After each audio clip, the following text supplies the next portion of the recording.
चंद्राबाई बोरकर शिरडी बार पहली 1890 में गई। वो उसके हस्बैंड पंढरपुर में ब्रिज का काम करते थे। वो इंजीनियर थे, तो उधर ब्रिज के काम पे वो उधर ही रहते थे। तो चंद्राबाई भी उधर ही उनके साथ रहती थी। और वहाँ उन्होंने एक दिन दासगणु महाराज वो कीर्तन करते हुए उन्होंने साईं बाबा का फ़ोटो देखा। उन्होंने पूछ लिया लोगों को, और बाद में उनको पता चला कि ये साईं बाबा शिरडी में है। तो उसके बाद उन्होंने बोरकर से परमिशन लेके शिरडी जाना चालू किया, और तभी से वो बार बार शिरडी जाती थी। शिरडी में वो 6-6 महीने भी रहती थी। तभी शिरडी में कुछ भी नहीं था, बड़े लोग नहीं आते थे, सब पुराना ही था। वो नीम के पेड़ के नीचे बैठते थे। तो शारदाबाई चांदौर करके खानावड़ में उतरती थी चंद्राबाई, और वहाँ से बाबा की जैसे हो सकती है वैसी सेवा करती थी। बाबा का उनके प्रति प्यार बढ़ता ही जा रहा था।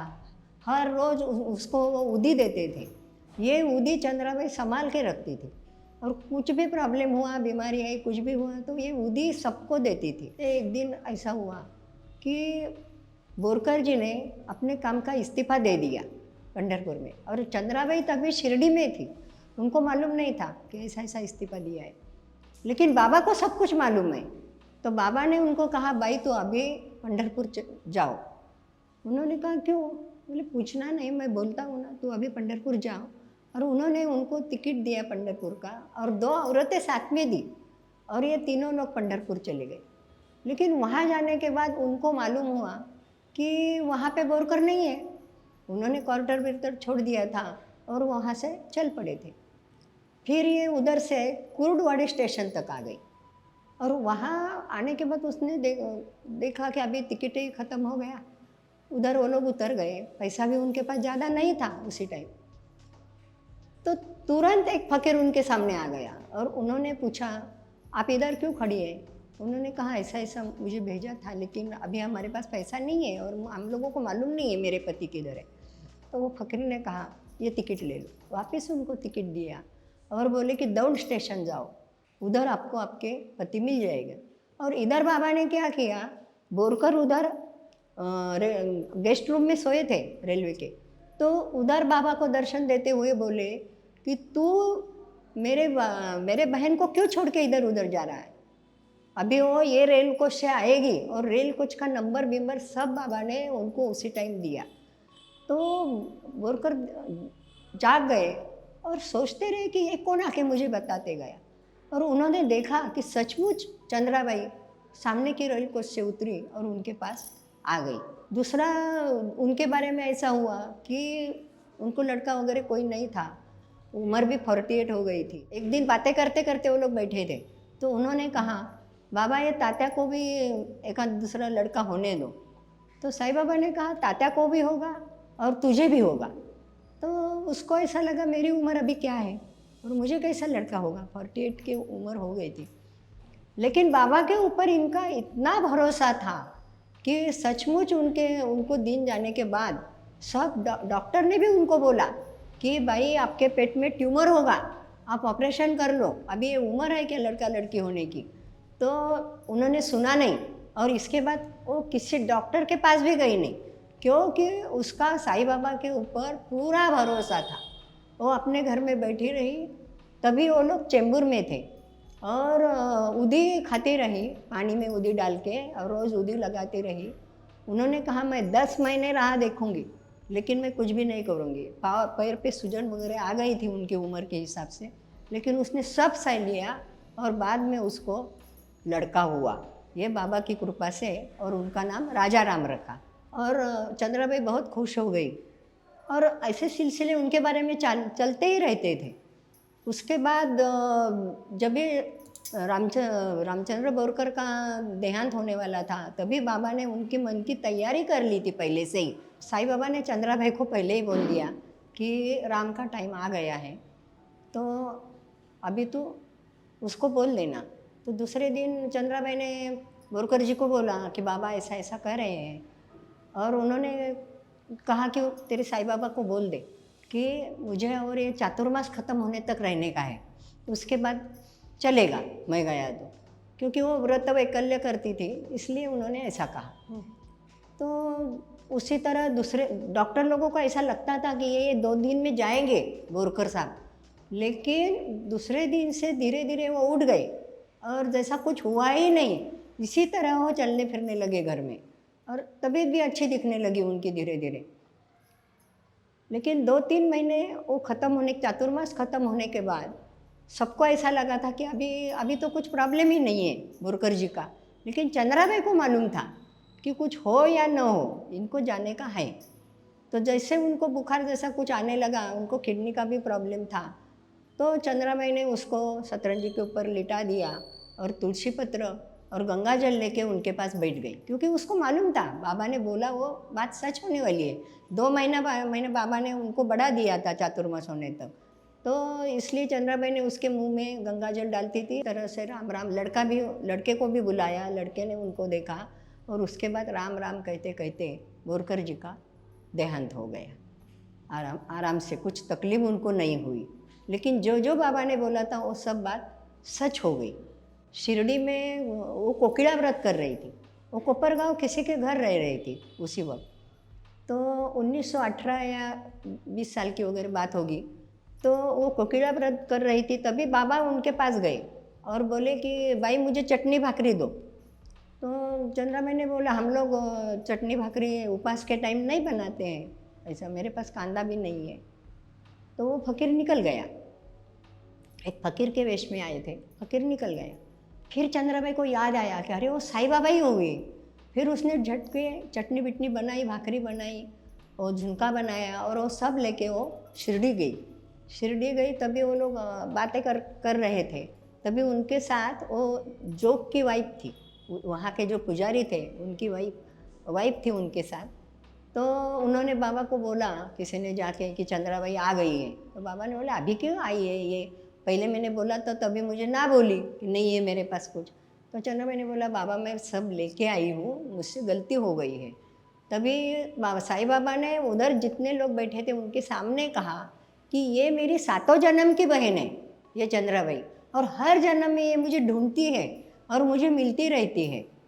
तो धीरे धीरे ये बात लोगों ने बाहर भी बताई और हम लोगों तक भी पहुंच गई, और आज मैं आप लोगों को बता रही हूँ।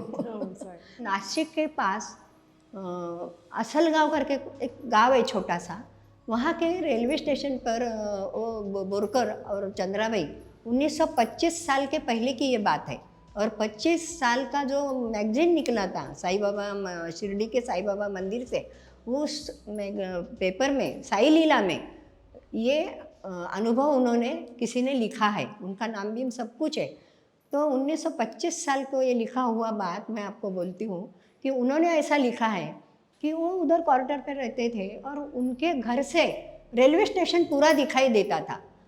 तो एक दिन काम से आते आते बोरकर जी को बुखार आ गया। जैसा बुखार आया घर में आए, चंद्राबाई के पास कुछ नहीं था, उन्होंने अपनी उदी निकाली, साईं बाबा के ऊपर पूरा भरोसा था, तो वो बुदी निकाली, पानी में डाली, उसको लगाई और उनको सुला दिया कि आप सो जाओ। और फिर उसके पास वो बैठ गई। उनकी थोड़ी आँखें लगी, 12-1 बजे की बात होगी, 11-12 बजे की। तो बाबा सपने में आए और उन्होंने कहा भाई डरना नहीं और चिंता तो बिल्कुल मत करना, इसका बुखार 2 बजे के बाद उतर जाएगा और ये ठीक हो जाएगा, लेकिन उसको बहुत पसीना आएगा और ये पसीना आने के बाद तो पूछ देना और उसको पूरी तरह से फिर उदी लगा देना पसीना पोंछने के बाद। लेकिन एक बात याद रख, दूसरे दिन सुबह 11 बजते टाइम उसको बाहर मत जाने देना, उसको किधर भी नहीं भेजना, उसमें घर में उसको घर में ही बिठाना। लेकिन आदमी लोग सुनते नहीं हैं, चंद्राबाई क्या करेगी ना। सुबह उनको फ्रेश लगा, बोरकर जी उठे और स्टेशन की ओर चल पड़े, नहीं सुना तो चले गए स्टेशन पे जैसे गए वैसे वो पटरी पे खड़े हो गए, और पटरी पे खड़े होकर और भी लोग होंगे उनके साथ बातें करने लगे। चंद्राबाई दरवाजे से सब देख रही थी, उसको मालूम था, लेकिन वो क्या कर सकती थी ना। इतने में मनमाड़ से बम्बई आने वाली गाड़ी आके खड़ी थी और थोड़े ही टाइम में एक मालगाड़ी आ गई और उन्होंने बोरकर जी को ऐसा धक्का दिया कि सबने सोचा कि अभी वो गए, लेकिन बाबा की कृपा होने के कारण वो इतनी फास्ट आने वाली मालगाड़ी ने उनको उड़ा दिया और वो तीसरे चौथे पटरी पर जाके गिरे। उनको दोनों पैर को, घुटनों को मार लगा, लेकिन वो जिंदा थे, अच्छी तरह से बात कर सकते थे। ये कितना बड़ा चमत्कार है, ऐसा कोई सोच भी नहीं सकेगा। लेकिन ये सच हुई घटना सब लोगों ने उसी टाइम देखी है। और चंद्राबाई ने भी लंबे से देख रही थी कि सब लोग दौड़ रहे हैं, वो घबरा गई, बेसुध हो गई। आजू बाजू के लोगों ने उसको उठाया और वहाँ से एक कुली आया फिर घर में, और उन्होंने चंद्राबाई को बताया कि बोरकर जी जिंदा है, आप चिंता मत करो, थोड़ा बहुत लगा है लेकिन आप चिंता मत करो। शाम को फिर सपना आया, रात को 1-2 बजे उनको वापस सपना आया चंद्राबाई को। बाबा उनको सब बता रहे थे क्या क्या करने का है। बाबा ने उनको बोला, उसी टाइम उसे एक वानी नाम का एक फ्रूट है, फल है एक वानी नाम का, तो वो फ्रूट ले ले और उसका लग्दा करके ज्वारी का पीठ भी गरम करके वो सब इकट्ठा कर, अर्थात चंद्राबाई ने उसमें भी उदी डाली होगी, और ये सब उसका ये करके कपड़े में बांध के उसकी गठड़ी बनाओ और फिर उसको सेक दे, वो जगह पे सेक दे। जैसा जैसा साईं बाबा ने कहा वैसा वैसा चंद्राबाई ने 1 महीने तक उनकी सेवा की। वो पोटली बना के वैसी वैसी सेकती रही। 1 महीने के बाद उनकी हड्डी एकदम अच्छी हो गई। और रेलवे का डॉक्टर आया, रेलवे के डॉक्टर आए, लेकिन वो दूसरे दिन आए और उन्होंने थोड़ा दवा वगैरह दिया था। लेकिन चंद्राबाई साईं बाबा ने जैसा जैसा बोला वैसा वैसा ही करती थी। तो सब लोगों का भी विश्वास साईं बाबा के ऊपर का बढ़ गया कि वो आंखों से देख रहे थे आजू बाजू वाले लोग कि एक फकीर इनके सपने में आता है और ये बाई वैसा वैसा करती है, और किसी का सुनती भी नहीं है कि मेरे बाबा ने बोला है। ये उनका आखिर तक एक उनके मन की एक बात थी उनकी पक्की कि साईं बाबा सब कुछ करने वाले हो, सब कुछ बताने वाले हो, इसलिए वो किसी का सुनती नहीं थी। ऐसा आप चंद्राबाई बोरकर जी की क्या है? हमारे 3rd जनरेशन है ये। और आज भी हम लोग ये एक्सपीरियंस करते हैं, ये अनुभव करते हैं कि आज भी साईं बाबा की कृपा दृष्टि हमारे ऊपर है, पूरी तरह से है। वो भी सपने में सब आते, कुछ कुछ बातें बताते हैं, हम लोग भी वैसा वैसा सोचते हैं और आराम से उसी तरह से करते हैं। वो मार्ग दिखाते रहते हैं, सपने में आके मार्ग दिखाते हैं। ये ऐसी तो कितनी घटनाएं घटी है आज तक कि ये मेरा बुक बन गया। चंद्राबाई के ऊपर तो उनकी कृपा थी, लेकिन उनके परिवार के ऊपर भी, हमारे ऊपर भी उनकी कृपा है, इसलिए ये बुक लिखने का साहस मैंने किया। नहीं तो मुझ में इतनी हिम्मत नहीं आती कि मैं बुक लिख सकूं। आपकी एज क्या है? अभी मैं 71 उम्र की हूँ। ठीक। ओम साई राम। ओम साई साई राम।